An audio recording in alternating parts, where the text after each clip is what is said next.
ناکامی کا منہ انسان کو اس وقت دیکھنا پڑتا ہے جب ہم کامیابی کے اصول کے لیے اپنے رب کے اصول توڑ دیتے ہیں۔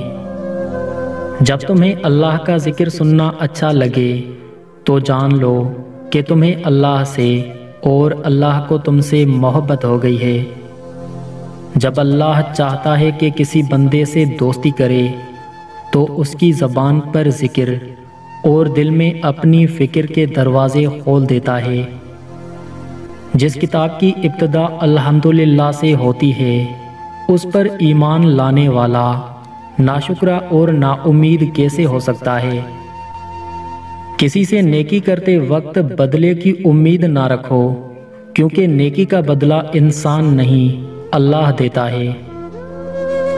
نیکی چاہے چھوٹی ہو یا بڑی، اللہ کو پسند آ جائے تو دوزخ حرام کر دیتا ہے۔ جب آپ کا دل بغیر کسی وجہ کے اداس رہنے لگے تو سمجھ لیں کہ آپ کی روح اللہ کا ذکر مانگ رہی ہے۔ جھوٹ اس لیے بک جاتا ہے کیونکہ سچ خریدنے کی اوقات کسی کی نہیں ہوتی۔ زندگی کے بارے میں زیادہ نہیں سوچنا چاہیے، جس نے زندگی دی ہے اس نے آپ کے لیے بہت کچھ سوچ رکھا ہے۔ کسی کے صبر کو اتنا مت آزماؤ کہ وہ صبر کو ختم کرنے کے بعد سب کچھ ختم کر دے۔